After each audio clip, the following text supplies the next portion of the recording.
سلجوق umpire کی کہانی کافی ایک فیسینیٹنگ کہانی ہے اسلام کی تاریخ میں، کہ کس طرح جو کہ نومیڈک ویریئرز جن کا نام گھر تھا، کبھی ایک جگہ پر وہ ٹائم گزارتے تھے، کبھی اور جگہ پر وہ ٹائم گزارتے تھے، کیونکہ وہ ایک نومیڈک ایک ٹرائب تھی۔ لیکن پھر آہستہ آہستہ وہ اتنے پاورفل ہوتے ہیں کہ وہ نیچے اس ریجن میں آتے ہیں، اس ریجن پر وہ قبضہ کرتے ہیں، اور پھر وہ بغداد پر قبضہ کرتے ہیں، عباسد خلافت کو کنٹرول کرتے ہیں، اور پھر سلجوق امپائر اسٹیبلش کرتے ہیں۔ اور سب سے جو بڑی اچیومنٹ تھی ان کی تو وہ تھی کہ جب وہ بیٹل آف منزکرت میں وہ انیٹولیا پر قبضہ کرتے ہیں اور وہاں پر وہ سلطنت آف روم اسٹیبلش کرتے ہیں، جس سے وہ بنیاد رکھتے ہیں اوٹومن امپائر، کیونکہ جب وہ اس ریجن کو کنٹرول کرتے ہیں تو یہاں پر پہلے کرسچنز آباد، بائزنٹائن امپائر کے کنٹرول میں یہ ایریا تھا، لیکن پھر جب یہ لوگ اس پر قبضہ کرتے ہیں تو پھر اوپر سے یہ ترک آتے ہیں اور یہاں پر وہ آباد ہوتے ہیں، اور پھر اوٹومن امپائر جو ہے وہ وجود میں آتی ہے۔ پھر بعد میں عباسد خلافت کی ڈکلائن ہوتی ہے، جو کہ آخری خلافت سمجھی جاتی ہے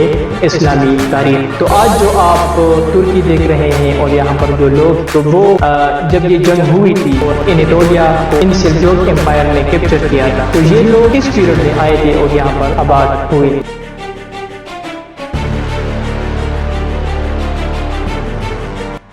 11th سینچری میں عباسد رول کے دوران ایک پاورفل ترکک ڈائنیسٹی وجود میں آتی ہے جن کا تعلق سینٹرل ایشیا سے تھا، اوغز ٹرائب سے تھا، جو کہ نومیڈک ویریئرز تھے۔ تو اس ڈائنیسٹی کا نام تھا the Seljuk dynasty. Seljuk dynasty 10th century میں مائگریٹ کرتے ہیں from central Asia to the western region of Islamic empire, جدھر آج ازبکستان اور ترکمانستان دو ممالک واقع ہے۔ تو اس ریجن کو اس وقت کہا جاتا تھا ٹرانزانیا۔ تو یہاں پر یہ آتے ہیں اور یہاں پر یہ سیٹلڈ ہوتے ہیں، اور پھر with the passage of time یہ لوگ کنورٹ ہوتے ہیں انٹو سنی اسلام، اور جب یہ سنی اسلام میں کنورٹ ہوتے ہیں تو پھر آہستہ آہستہ ہم دیکھتے ہیں کہ ایک بہت بڑی تعداد میں لوگ ان کو سپورٹ کرنا شروع کرتے ہیں۔ اس امپائر کو سلجوق اسی وجہ سے کہا جاتا ہے کیونکہ اس کا جو چیف تھا جس نے اس ڈائنیسٹی کی بنیاد رکھی تھی، تو ان کا نام تھا سلجوق۔ اچھا، سلجوق تو پھر ان کی ڈیتھ ہوتی ہے، لیکن ان کی ڈیتھ کے بعد ان کے دو نواسے تھے، ایک کا نام تھا تغرل بیگ اور ایک کا نام تھا جوہری بیگ۔ تو پھر وہ دونوں ایک امپورٹنٹ کردار ادا کرتے ہیں ایکسپینشن میں، اور وہ پھر سلجوق امپائر کو اسٹیبلش کرتے ہیں۔ 1037 میں Seljuks under the leadership of Tughril Beg وہ پرشا کی طرف مارچ کرتے ہیں، اور وہاں پر ایک شہر تھا جس کا نام تھا نشاپور، تو اس کو وہ کیپچر کرتے ہیں اور وہاں پر اپنا کنٹرول اسٹیبلش کرتے ہیں۔ اور یہ ایک ایسی ڈیولپمنٹ ہوتی ہے کہ it was the beginning of expansion of Seljuk empire. اس پیریڈ کے دوران اگرچہ بغداد میں عباسد کی خلافت تو قائم تھی، لیکن وہ صرف نام کی ایک خلافت رہ چکی تھی۔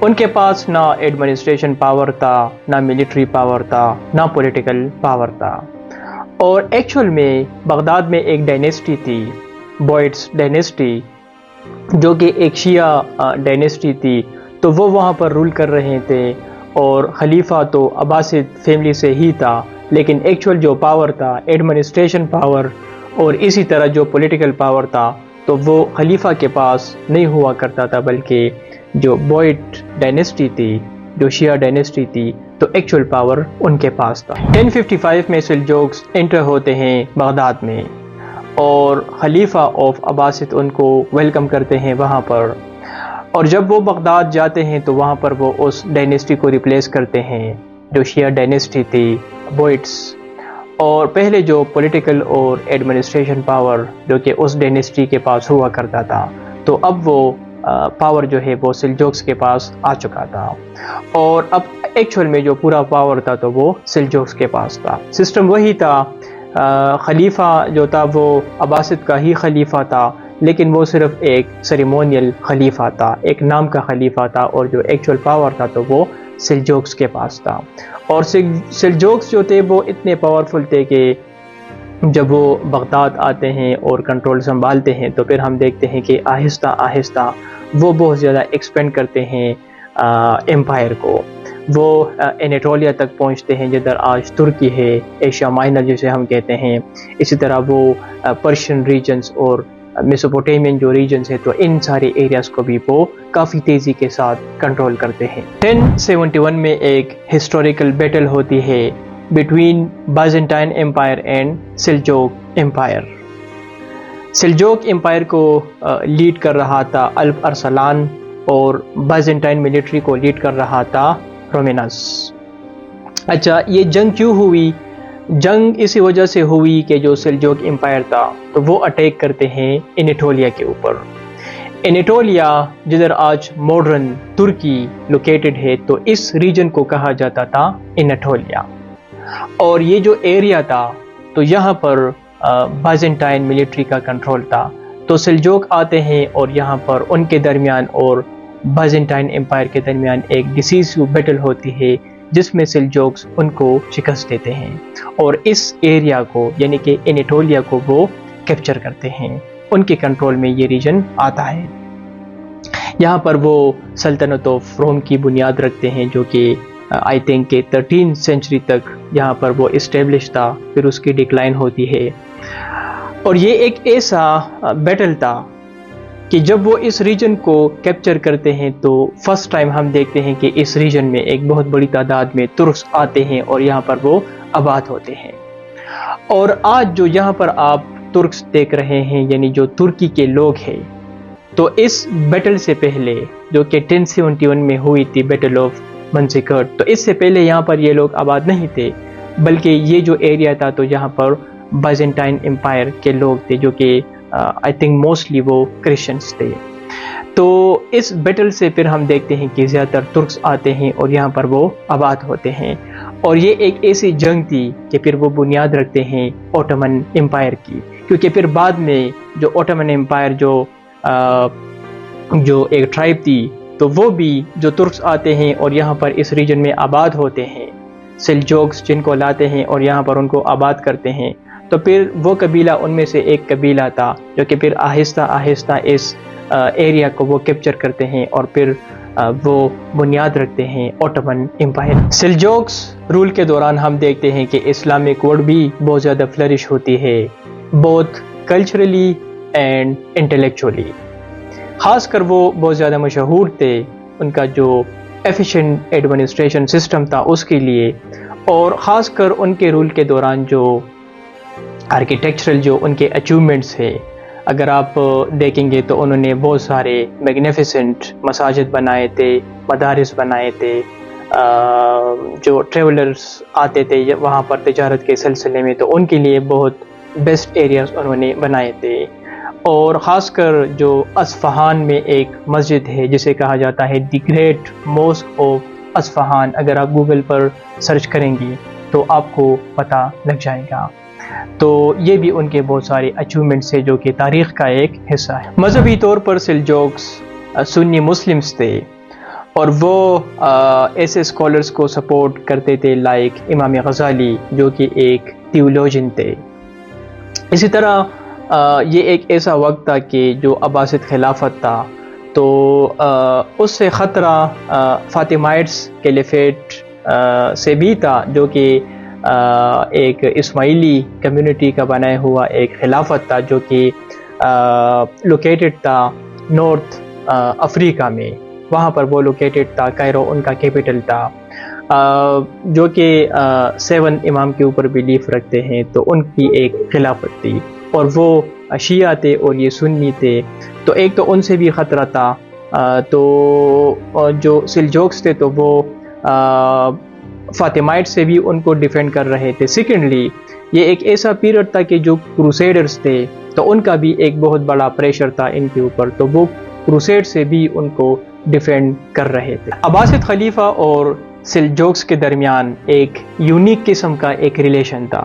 ایک ایسا ریلیشن تھا کہ وہاں پر جو خلیفہ ہوتا تھا بغداد میں، تو خلیفہ عباسد فیملی سے ہی ہوا کرتا تھا، لیکن ایکچول میں وہاں پر جو ایڈمنسٹریشن پاور ہوتا تھا، جو ملٹری پاور ہوتا تھا، جتنے بھی پولیٹیکل فیصلے لیے جاتے تھے، تو یہ پورا پاور سیلجوکس کے پاس ہوا کرتا تھا.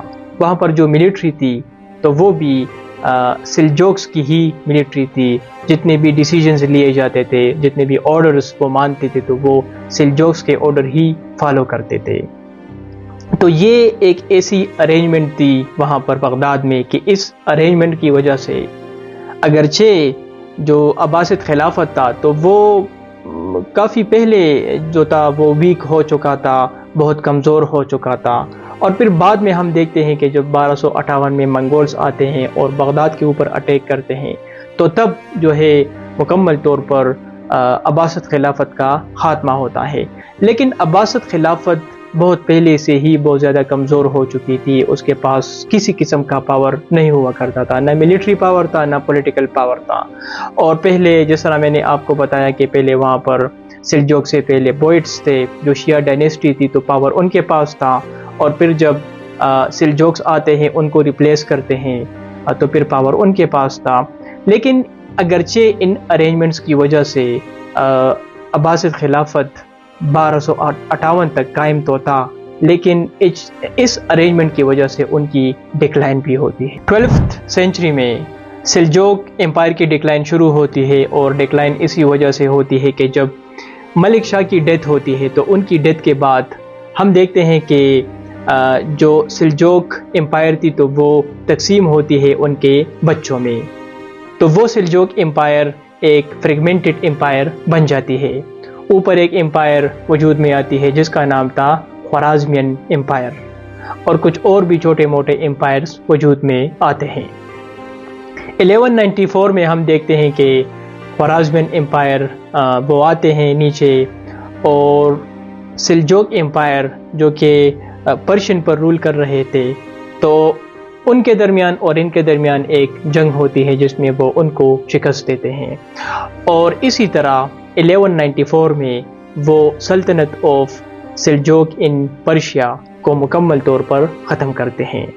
لیکن جو دوسری ان کی امپائر تھی انیٹولیا میں، یعنی کہ سلطنت آف روم، تو وہ ابھی تک قائم تھی. اور پھر ان کی ڈکلائن ہوتی ہے 13th سینچری میں جب اوٹمن امپائر کی رائز ہوتی ہے. سلجوک امپائر کی کہانی کافی ایک فیسینیٹنگ کہانی ہے اسلام کی تاریخ میں، کہ کس طرح جو کہ نومیڈک ویریئرز تھے جن کا نام گھر تھا، کبھی ایک جگہ پر وہ ٹائم گزارتے تھے، کبھی اور جگہ پر وہ ٹائم گزارتے تھے، کیونکہ وہ ایک نومیڈک ایک ٹرائب تھی.